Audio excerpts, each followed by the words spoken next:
Hello, everyone. Welcome to the Line Movers Christmas special. We have Zach Scarborough and Tyler Liddick here. We're going to break down all 5 games on Christmas for you. We're going to give you some picks, and then we're going to announce a contest for you guys to try to win some money. So hopefully somebody can win some money, and we wish you happy holidays from the Line Movers Network, guys. Give us a follow on Twitter at @the_LM Network. You can go to the website, purchase some merchandise. You can sign up. We're running some specials on there as well. Make sure you get signed up before March Madness. That'll be our biggest contest ever. So please, guys, take advantage of those holiday specials before they're gone, and let's get into the NBA action. So this Christmas, we have a couple of good matchups, but we have a COVID precaution here. There are a bunch of players coming back, a bunch of players not coming back by Christmas. We do not have the definitive details, but we have players that will not be playing that we know of. We don't know who will go down with COVID from now till then. So keep that in mind, guys, with these picks. Keep that in mind with the contest entry when we announce it at the end of the video. Again, I am Tyler Liddick, and I am joined by Zach Scarborough. So let's get into the action, Zach. We have 12 p.m. Christmas Day, Hawks at Knicks, Madison Square Garden. Knicks are laying 1.5, and the over-under is 218.5. We will not see Trae Young in this matchup. The Knicks should be getting a few players back from COVID by the time we tip off. But other than that, we know that Trae Young is not playing. Zach, how do you feel this game's going to pan out? Yeah, I mean, this is going to be a rematch of a postseason matchup last year. I expect it to be crazy there in the Garden. Trae Young probably not going to play. Went on the COVID calls list on the 19th. Gallinari on the 21st. Pell on the 21st. Probably all three of them out. Big losses for the Hawks. Knicks have some people coming back. RJ Barrett should be back. Obi Toppin should be back. I can't side with the line here. I kind of, I want to lean to the Hawks since, they lost to the Knicks earlier this season at home, kind of a revenge game. They also beat them in 5 games in the postseason last year. I'm gonna lean towards the under in this. I think 218.5 is just way too high for these two teams. The first games ended 90-99. Both these teams know each other really well. I don't see them getting close to 218. And plus, Christmas unders have been a thing over the last several years. So I really like this under. Whenever it pops up on my sites, I'll be hitting the under all the way down to 214 or so. Yeah, that's not a bad play. Definitely with players coming back from COVID, maybe be a little winded, not in game shape. My play here is the Knicks. I think they're having a little bit of a revival with Kemba back in the offense, scoring some points. They benched him earlier. He's dropped 20 a couple times since he's been back. And they're going to have a bunch of fresh legs coming in. Again, the Hawks are going to be without Trae Young. So I'll take the Knicks -1.5 in this game, probably expecting it to be like a 2.5, 3 come game time. But you got an underplay from Zach, and you get the Knicks from me. So we're moving on. 2:30 p.m. Celtics visiting the Bucks. This is the Bucks laying 7 points here, and the over/under is 233 points, 233.5. Zach, which way you like? Well, Giannis will be back. Christmas at home for the defending champions. Celtics have been just so hot and cold, to hit or miss. They're not playing very good basketball. But again here, I think 7 on Christmas Day is kind of a bigger line. This is in the 230s. These teams have played twice already this year. I'm going to stay with that Christmas under, theory. 230, what is it? 232.5. Is that what you have? 233.5. 233.5. They've played twice this year. One went to overtime, which I think would have gone over that number. But In regulation, they scored 106 or 216 points. In the second meeting, 220. Give me the under in this. Too many points. Absolutely. It is Christmas Day. It's almost like the first day of the playoffs. Seems like all these numbers are a little high. We also remember overs are not the theme this year in the NBA with the fouls. Now with COVID, you never know who's playing. If you get in these lines early, I think you have an advantage of playing the unders. Who knows which Celtics team's going to show up, which Jason Tatum's going to show up. How are Jason Tatum, Jaylen Brown, and Marcus Smart going to play together? I kind of lean Bucks here with Giannis coming back, and not a definitive play, but I do like the under. And Zach kind of has a strategy for the contest later. He's giving out all the unders. It's keep that in mind, guys. Moving along, 5 p.m. We have a great matchup. Two teams, top of the league this year. Warriors visiting the Suns, -3.5 Phoenix, and the over-under is 228.5. Zach, what do you got? Yeah, this is a fantastic, game of the day. Two of the best in the NBA right now. I think the Suns, first of all, don't have anybody in COVID protocols, them or the Jazz, the only two playing on Christmas Day. The Warriors have a couple people out. Jordan Poole is a big loss. Both these teams rank inside the top 10, if not the top 5, in just about every category there is. But the Suns, the Warriors have them beat in most of those categories by 1 or 2 spots.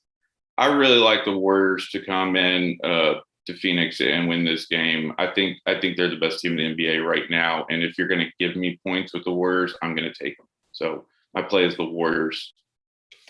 Yeah, without Devin Booker on the court, I kind of have to side with the Warriors as well. Just the way I feel. But that over-under, again, I feel is too high with two teams that can play some defense. The Warriors are, I think, in the top 3 in defense in the NBA. I know for a while they were number 1 to start the season. So, again, I lean the under there. And let's move along. We have the Nets at the Lakers. It's everybody's dream matchup for the finals. Kevin Durant versus LeBron James. You'd also have Kyrie Irving playing in that matchup when in LA. And you would also have James Harden playing in that matchup. I think we'll be without KD in this matchup for the Nets come Christmas.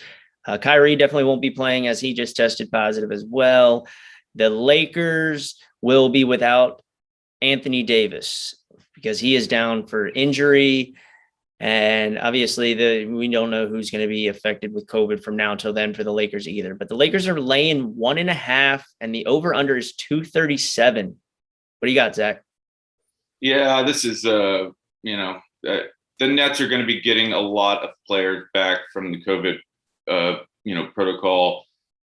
Durant will not be playing, AD not playing. Those are huge pieces out. This over-under seems just crazy high to me.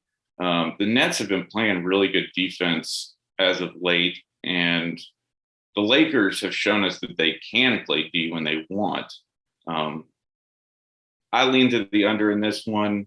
No, I would lean Nets. I just think they're a better team, and they're 11-3 away. They've got a better record. The Lakers are just kind of, even though they have all these stars, big names, they're just not playing very good. And I assume that over-under is so high because their defense, went from one of the top in the league last year to kind of middle of the road right now. And but they can still play D when they want. This is way too high for Christmas Day. I think this comes under easy. So give me the under in this game.